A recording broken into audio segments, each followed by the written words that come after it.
හයි හැමෝටම අදත් සිංගප්පූර තවත් විශේෂ තැනකට තමයි අද අපි යන්නේ. තමයි සිංගප්පූර ෆියුචරිස්ටික් බිල්ඩින්ග්ස්. ඔයගොල්ලන්ට බලන්න පුළුවන් හොඳම තැනක් තමයි මේ. ඒ තමයි මරීනා වන් සිංගප්පූර්.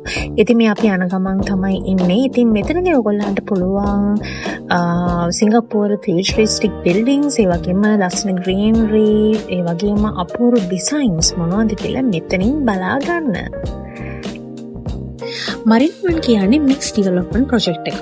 ඒ කියන්නේ මෙතන offices, luxury ඇපාර්ට්මන්ට්ස්, shopping mall, restaurant, cafes මේ හැමදේම මෙතන බලා ගන්න පුළුවන්. ඒ වගේම මේ මරීනා වන් වල බිල්ඩින්ග්ස් 4ක් තියෙනවා. නැත්නම් 4 towers තියෙනවා. එතනින් towers 2ක් apartments වලට සහ අනිත් towers 2 office සඳහා තමයි මෙන් කරලා තියෙන්නේ. මේ හැමදේම එකට කනෙක්ට් වෙලා තමයි තියෙන්නේ. අද අපි ඇවිල්ලා ඉන්නේ මෙතන තියෙන middle නැත්තම් ග්‍රීන් හාර්ට් එකට තමයි ඇවිල්ලා තියෙන්නේ. ඉතින් මෙතන සිංගප්පූර් වල බිල්ඩින්ග්ස්, එතකොට සිටිස් ඒගොල්ලෝ ඩිසයින් කරන එක ඒක කොටසක් තමයි ගාඩන් සිටි කන්සෙප්ට් එක කියලා කියන්නේ. ඉතින් මෙතෙන්ට ඒකත් ඒගොල්ලෝ ඇප්ලයි කරලා තමයි මේ නිර්මාණය කරලා තියෙන්නේ. ඉතින් මේ මරීනා වන් වල වැඩි දිනෙකින්ම අවධානය යොමු වෙන්නේ මේ ග්‍රීන් හාර්ට් එකට.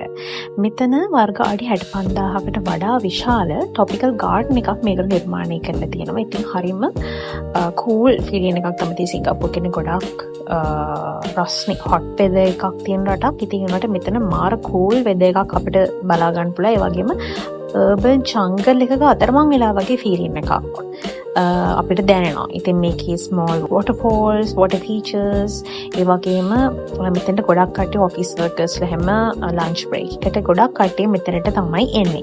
ඉතින් ස්මාර්ට් වෙන්ටිලේෂන් සිස්ටම් එකක්, එනර්ජි ඉෆිෂියන්ට් ලයිට්නින්, සෝලර් ෂේඩින් සිස්ටම්ස් මෙතන අඩංගු වෙලා තියෙනවා. ඉතින් ඒ නිසාම මරීනා වන් එක ග්‍රීන් මාක් ප්ලැටිනම් අවෝඩ් එක එහෙමත් නැත්නම් වර්ල්ඩ් විනින් ප්‍රොජෙක්ට් එකක් තමයි මේ ආකිටෙක්චර් ඩිසයින් එක. ඉතින් මේක සිංගප්පූර් වල ඉකෝ ෆ්‍රෙන්ඩලි ඩිසයින් එකේ තවත් එක සන්ධිස්ථානයක් කියන්න පුළුවන් සිංගප්පූර් වල.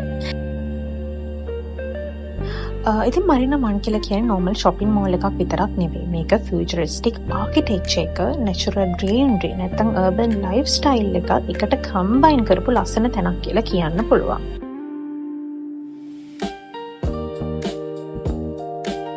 බ්ලොග් එකේ අපි ඊට පස්සේ ස්කිල්ල චුට්ට කොෆි එකක් බිලා රිලැක්ස් වුණා.